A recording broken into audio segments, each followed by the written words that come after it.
7ই জানুয়ারি dummy নির্বাচনের পর এখন জাতীয় নির্বাচনের পর এবার উপজেলা নির্বাচন বর্জন বিএনপির।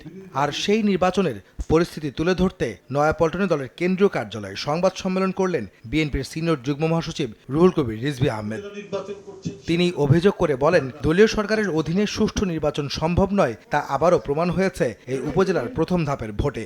কয়েকটি ভোট কেন্দ্রের জায়গা দেখেছি, অধিকাংশই দেখেছি একেবারে জনশূন্য।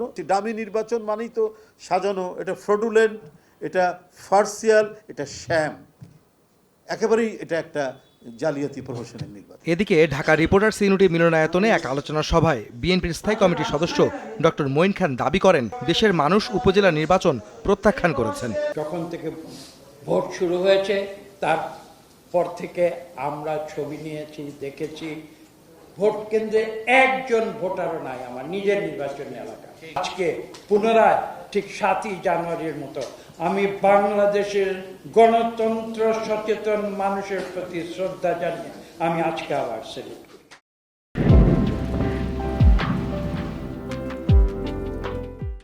এদিকে পবিত্র ওমরা শেষে বাংলাদেশ বিমানের একটি ফ্লাইটে দেশে ফেরেন বিএনপি মহাসচিব মির্জা ফখরুল ইসলাম আলমগীর। এ সময় সঙ্গে ছিলেন তার সহধর্মিণী রাহাতারা বেগম।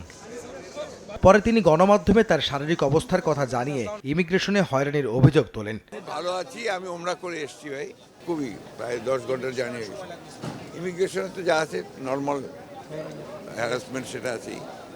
এদিকে উপজেলা নির্বাচন নিয়ে বিএনপির বক্তব্যকে পাগলের প্রলাপ আখ্যা দিয়েছেন আওয়ামী লীগের সাধারণ সম্পাদক ওবায়দুল কাদের। ধানমন্ডিতে দলীয় সভাপতির রাজনৈতিক কার্যালয়ে সংবাদ সম্মেলনে একথা বলেন তিনি। উপজেলা নির্বাচন নিয়ে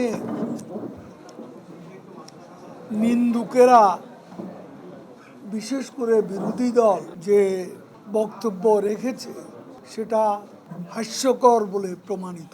30 থেকে 40% ভোটার যদি উপস্থিতি হয়, বিএনপি ইলেকশনে নেই, সে অবস্থায় এই উপস্থিতি আমরা বলছি আমরা এটাকে সন্তোষজনক মনে করি।